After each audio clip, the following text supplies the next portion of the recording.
और पश्चिम बंगाल से ही एक और ब्रेकिंग न्यूज। जंगीपुर में मतदान के दौरान बीजेपी उम्मीदवार धनंजय घोष और टीएमसी के एक बूथ अध्यक्ष के बीच झड़प की खबर मिल रही है। और टीएमसी का बूथ अध्यक्ष उनका वीडियो बनाता हुआ दिखाई दिया और फिर धनंजय घोष की उससे इस तरह से हाथापाई भी होती नजर आई, जो कि कैमरे में कुछ इस तरह से कैद हुई। धनंजय घोष ने आरोप ये लगाया है कि टीएमसी के बूथ अध्यक्ष ने उन्हें धमकी दी थी और उसके बाद ये बवाल इतना ज्यादा बढ़ गया। ये तस्वीरें आपके टीवी स्क्रीन पर है। टीएमसी कार्यकर्ताओं पर मारपीट करने का भी आरोप लगा है। देखिए, पश्चिम बंगाल की सियासत में जब भी चुनाव होता है तो कुछ इसी तरह की तस्वीर सामने नजर आ जाती है।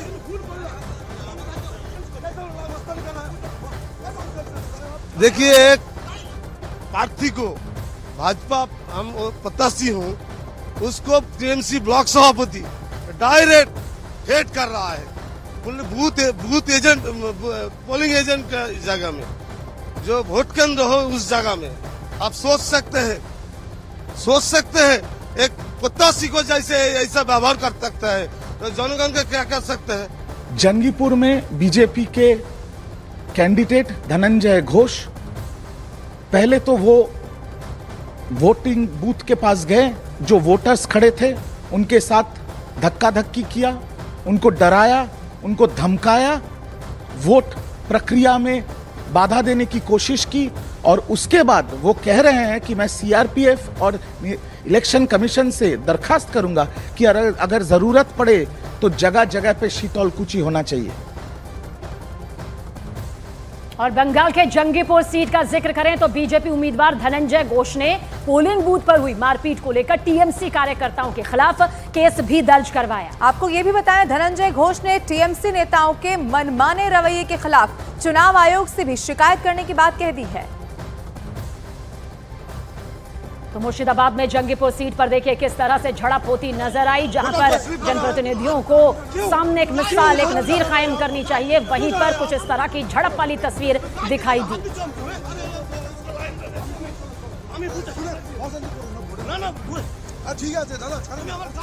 और लोकसभा चुनाव के तीसरे चरण में पश्चिम बंगाल की 4 सीटों पर भी मतदान चल रहा है, जिसमें वहां पर टीएमसी कार्यकर्ताओं पर कई जगह, बहुत सारी जगह देखिए हंगामा करने और साथ ही मारपीट करने का भी आरोप लगाया गया। जंगीपुर सीट में बीजेपी उम्मीदवार धनंजय घोष के साथ मारपीट के अलावा मुर्शिदाबाद के एक पोलिंग बूथ पर भी टीएमसी नेताओं ने जबरदस्त हंगामा किया है। और ये 3 तस्वीरें आपके सामने हंगामे से जुड़ी हुई। वहां पर टीएमसी नेताओं ने सीपीएम उम्मीदवार के सामने गो बैक के नारे भी लगाए। तो देखिए, मुर्शिदाबाद की एक और पोलिंग बूथ पर सीपीएम उम्मीदवार ने एक नकली एजेंट को पकड़ने का बहुत बड़ा दावा किया और इसके बाद यहां पर भी हंगामा होता हुआ दिखाई दिया।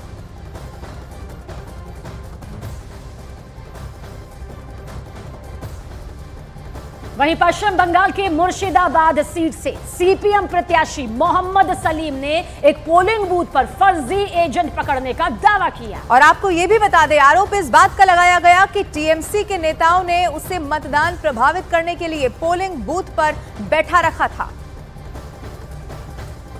तो ये तस्वीर भी इस वक्त आपके सामने है, जहां झड़प को लेकर भी तस्वीर सामने आती है। तो देखिए किस तरह से यहां भी कुछ ऐसा ही मामला सामने आया।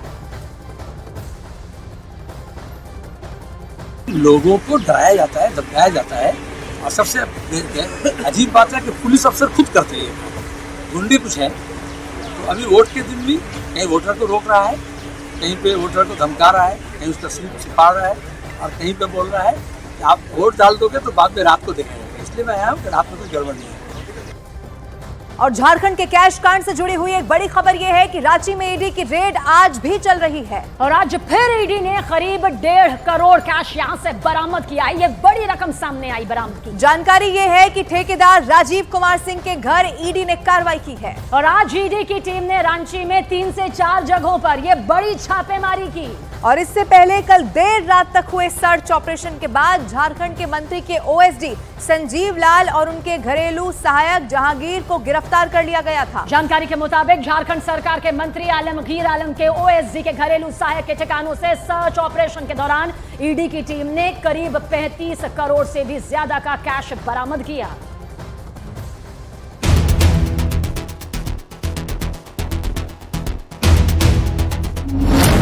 झारखंड के कैश कांड पर प्रवर्तन निदेशालय का चाबुक।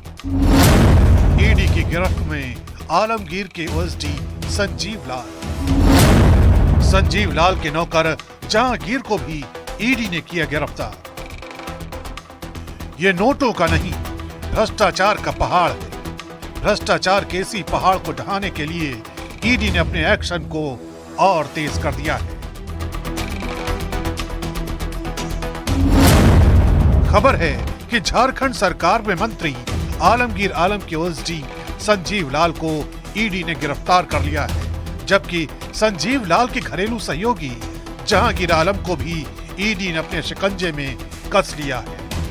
जानकारी के मुताबिक जहांगीर आलम के घर से ही ईडी को 35 करोड़ 23 लाख रुपए बरामद हुए थे। लेकिन आपको जानकर हैरानी होगी कि झारखंड सरकार अब तक इस कैश कांड की कहानी से अनजान है। सुनिए झारखंड के सीएम ने क्या कहा। चलिए वो सब तो अभी हमको जानकारी नहीं। सोचिए, ये मामला सीधे सीधे झारखंड सरकार में ग्रामीण विकास मंत्री आलमगीर आलम से जुड़ा है, लेकिन लगता है कि सरकार की आंखों पर पट्टी बंधी है। वो भी तब जब मंत्री के ओएसडी संजीव लाल के घरेलू सहायक जहांगीर आलम के घर से नोटों का ऐसा पहाड़ बरामद हुआ कि नोटों को गिनने के लिए 8 मशीनों का सहारा लेना पड़ा। 16 घंटे से ज्यादा समय तक चली छापेमारी में जो तस्वीरें सामने आई वो वाकई चौंकाने वाली थी, और एक एक तस्वीर इस बात की गवाही दे रही थी कि सियासी मिलीभगत में भ्रष्टाचार की जड़ें कहां-कहां तक फैली हो सकती है। निश्चित रूप से इतने बड़े पैमाने पर एक जगह जैसा कि आपने जानकारी दी, कैश का होना ये साफ दिखता है कि राज्य के अंदर किस तरह से राज्य के लोगों का, युवाओं का, गरीबों का हकमारी होता है, और राज्य की जनता को ये महसूस निश्चित रूप से जनता करती है कि ये भ्रष्टाचारी सरकार है। दरअसल इस मामले की जड़ें झारखंड सरकार के ग्रामीण विकास विभाग के निलंबित चीफ इंजीनियर वीरेंद्र राम से जुड़ी हैं, जिनके भ्रष्टाचार और कारगुजारियों की जांच ने ईडी को मंत्री आलमगीर आलम के दरवाजे तक पहुंचा दिया। यही वजह है कि कांग्रेस के पास भी कहने के लिए बहुत कुछ नहीं है। ऐसा है तो कानून अपना काम करेगा, और इस तरीके के मामलात में कभी भी विपक्ष कोई सवाल नहीं उठाता है। अगर कोई गुनाहगार है तो उसके खिलाफ कार्रवाई होनी चाहिए। हम हमेशा सिर्फ इतना कहते हैं कि बदले की भावना से कोई कार्रवाई नहीं होनी चाहिए। फिलहाल प्रवर्तन निदेशालय इस मामले के एक एक सिरे को पकड़कर आगे बढ़ रहा है, क्योंकि जिस तरह से नोटों की गड्डियों का ये पहाड़ बरामद हुआ है वो अपने आप में साबित कर रहा है कि भ्रष्टाचार की ये चेन बेहद लंबी है।